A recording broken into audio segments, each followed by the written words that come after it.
அல்ஹம்துலில்லாஹ். எல்லா புகழும் அல்லாஹ் ஒருவனுக்கே. வணக்கத்துக்கு தகுதியானவன் அல்லாஹ்வை தவிர வேற யாரும் இல்லை. மேலும் முஹம்மது நபி ஸல்லல்லாஹு அலைஹி வஸல்லம் அவர்கள் அல்லாஹ்வின் அடியாராகவும் தூதராகவும் இருக்கிறார்கள் என்று சாட்சி கூறி ஆரம்பம் செய்கிறேன். அஸ்ஸலாமு அலைக்கும் வரஹ்மத்துல்லாஹி வபரகாத்துஹு. நான் பேச போகும் தலைப்பு அனைவருக்கும் மிக முக்கியமானது, சுற்றுச்சூழலின் பாதுகாப்பு.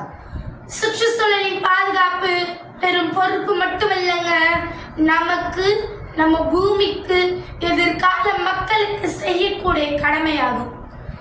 சுற்றுச்சூழல் பாதுகாப்புறதுக்கு பெரிய விஷயம் இல்லைங்க, நம்ம இடத்த சுத்தமா வச்சுக்கிட்டாலே போதும். இடம் சுத்தமாயிரும்.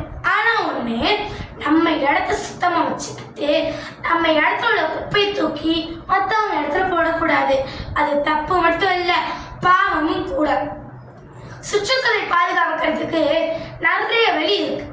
ஆனா நம்ம சுற்றுச்சூழலை பாதுகாத்தாதான் நம்ம ஆரோக்கியமா வாழ முடியும். தண்ணீர் தேங்கி இருக்க இடத்துல நம்ம விட்டு வைக்க கூடாது. அப்படி தண்ணி தேங்கி இருந்துச்சுன்னா அதை நம்ம உடனே சுத்தம் செஞ்சிடணும். அதை செய்யாம விட்டுட்டா நம்மளுக்கு அதனால நிறைய நோய்கள் வருது. இயற்கை வளத்தை நம்ம பாதுகாக்கணும். இயற்கை மனிதர்களுக்கு மட்டும் சொந்தமல்ல, நம்மளை சுத்தி உள்ள அனைத்து உயிரினங்களுக்கும் இந்த இயற்கை சொந்தம். அதை நம்ம எப்போதுமே புரிஞ்சு வச்சுக்கணும். மனிதனின் வாழ்க்கை தூய்மையும் சுகாதாரமும் சுற்றுப்புற சூழலும் அவசியம் என்பது இஸ்லாம் வலியுறுத்தி கூறுகிறது. தூய்மை ஈமானின் பாதியாகும். சுப்ஹானல்லாஹ். அப்ப தூய்மையா இருக்கிறது எவ்வளவு முக்கியமான விஷயம் என்பது இந்த ஹதீஸ் மூலம் நம்ம தெரிஞ்சுக்கிறோம். அல்லாஹ் அழகானவன், அவன் அழகையை விரும்புகிறான். அல்லாஹ் தூய்மையானவன், அவன் தூய்மையை விரும்புகிறான். அழகும் அலங்காரமும் சூழலில் பேணப்பட வேண்டும் என்பது இஸ்லாத்தில் வலியுறுத்தி நடைபாடாகும்.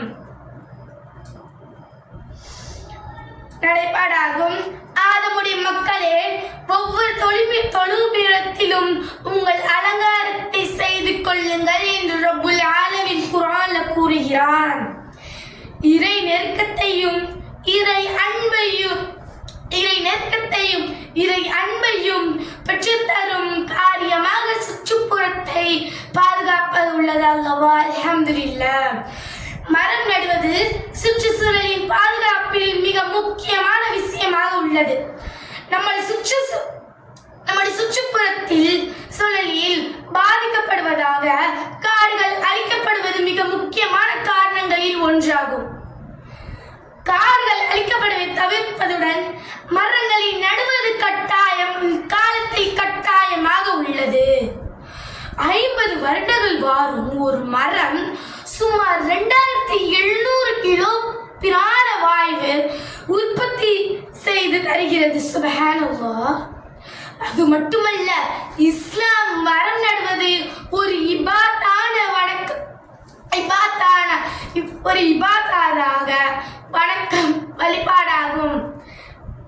வழிபாடாக போகின்றது. நம்ம ஊர் பொதுக்குடியில நவம்பர் டிசம்பர் பெஞ்ச மழையினால அனைத்து தெருகளும் ரொம்ப மோசமான நிலை இருந்துச்சு. நமது ஊர் சுற்றுச்சூழலை பாதுகாப்பதற்காக நமது ஊர் இளைஞர்கள் ஒன்று சேர்ந்து சுத்தம் செய்தா நமது ஊர் சீராக இருக்குமே. நாமும் நமது ஊர் மக்களும் இணைந்து நமது சுற்றுச்சூழலை பாதுகாப்பு வைப்பதற்கு வல்லாஹ் ரஹ்மான் உதவி செய்வானாக. ஆமீன் ஆமீன் யா ரப்பல் ஆலமீன். சுற்றுச்சூழலை பாதுகாப்பு வைப்பதற்காக நாமும் முயற்சி செய்வோம் என்று கூறி என் உரையை முடித்துக் கொள்கிறேன். அஸ்ஸலாமு அலைக்கும் வரஹ்மத்துல்லாஹி வபரகாத்துஹு.